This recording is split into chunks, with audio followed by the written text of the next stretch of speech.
fact that she was a single mother, and that really when Helen had her greatest successes, when I'm Woman had hit #1, and that she had 3 #1 hits in a row, which was nobody had ever done apart from the Beatles.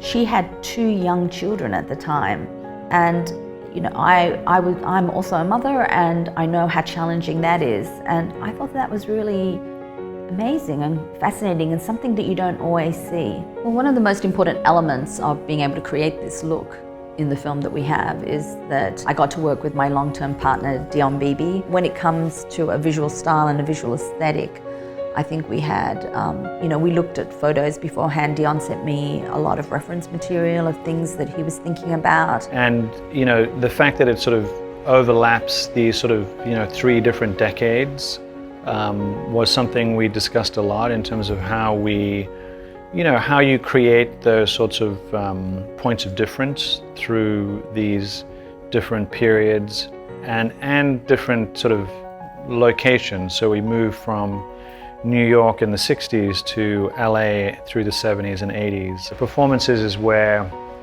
the movie sort of really hopefully opens up a lot, and we also get to see, Helen the performer. And I think, Tilda, has been amazing as Helen, and is really sort of, and when you see her, we're really introduced to her as this sort of young single mother in New York, but you really watch a transformation with her, and particularly when she gets up on stage. And the performances have all gone through different iterations, from the sort of small sort of dive bar she sort of starts into, like what we're shooting today, which is our sort of Carnegie Hall, the height of her fame. We sort of then go through Vegas performances. So again, there's we have, opportunities to sort of have fun, visually and stylistically a little bit with these songs. The film had to reflect Helen's life, and Helen had a really big life.